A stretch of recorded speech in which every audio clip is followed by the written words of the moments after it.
Tonight's postgame show is brought to you by the Pittsburgh Sports Report, Pittsburgh's premier sports publication. Pick up your copy today and visit them on the web at pittsburghsportsreport.com.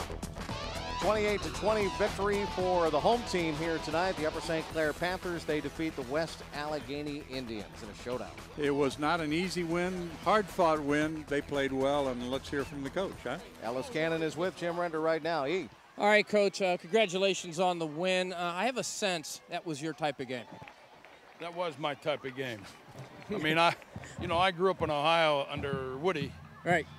And blocking and tackling was still the most important thing. And this young man did a great job. He was a tailback playing quarterback. And, we pounded it. I think we stopped ourselves a couple of times. But that's the way I like to play it, And it was a great high school football game. Bobby Pelka does a magnificent job. He lost that premier player, and they still ran a very similar offense. But I'm very proud of my guys. Dakota made how many big plays tonight? Passing. It was his best night passing and his best night running. I'll take it. Good enough to be our player of the game. We'll get to him momentarily. The adversity you had to respond to, and the guys did last week, shutout on this field. What your message was last week and how they responded coming out of the gate tonight, and a couple of times tonight when they were getting pressed. Well, first of all, North Allegheny is a pretty good football team. Sure. And then they had the Steeler coach's kids move in, which gave them a couple pieces to the puzzle that was missing. And so you got to give them credit. And then we had the old injury bug last week. We had 4 kids leave that game, maybe 5, and fifth one having cramps or something. But I think we're making progress. This was a pretty good football team tonight, and they know what they're doing, and so we were able to match them. I mean, you're talking about a WPIL champion there, so I'm proud of our comeback. I'm proud of our fight, and if you need to make progress heading into conference play. Sure. And Dakota, congratulations. You're our Pittsburgh Sports Report player of the game, and I have to tell you, that's exactly where I was going to jump off. You need to get wins. You're 3-1, but you're growing as a team. As a leader there, talk a little bit about that. I just think our line stepped up big to open up holes. We fought through some adversity last week. We didn't play that well. We came out and won. It wasn't a pretty win, but we got it done, and that's all that counts. Coach said you were a tailback as a quarterback, 112 passing, 185 on the floor, running it. Obviously, you were a threat, but it was a very physical game, and there was some adversity to overcome during it. Yeah, I gotta thank my line again for giving me the time to throw the ball and to open up those holes for me.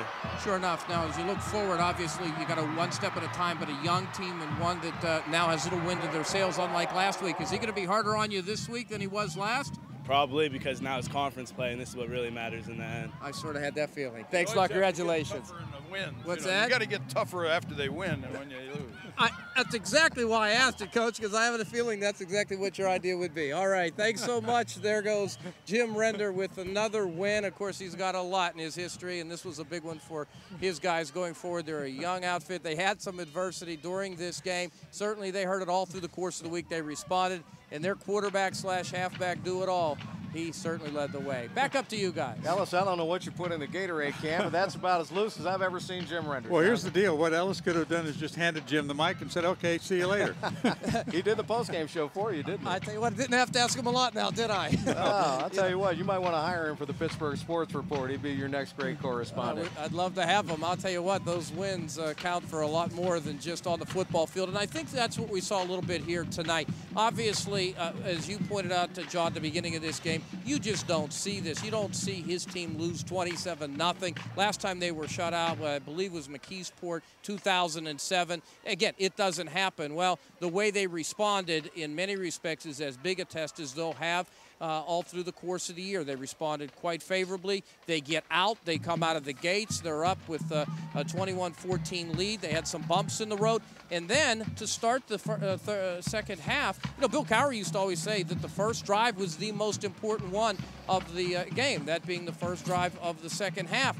his guys weren't on the field offensively to 3.5 minutes to go. West A comes down. They get it to a 1-point game. Again, it looked like West A had something to build off of. His guys needed to have a drive at the end, starting real deep to kill the clock, and they got it by converting and doing it the old-fashioned way, the Jim Render way. Well, I think it's a good thing LSU didn't give him the microphone after all.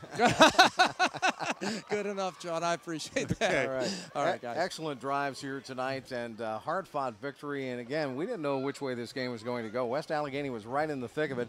I think that they had some wind taken out of their sails when they had that extra point blocked, but still they were right in the ball Well, game. and then the sack hurt them a lot because really it killed that one drive where they had a chance. Keep in mind, neither team had the ball very often in the second half. We had very few possessions. They were all time-consuming drives. The one big play was the sack that kind of short-circuited West Allegheny in the second half, but hats off to them, too. They played pretty well. Dandy won tonight, and Upper St. Clair wins it 28-20 over West Allegheny. For Ellis Cannon on the field and our entire Comcast crew, with John Sanders here in the booth, I'm Chris Shovlin. Thank you so much for joining me and all of us tonight here on Comcast against the Panthers. Win it, and next week we will be at Plum, where the Mustangs will take on the Highlands Golden Rams right here on Comcast.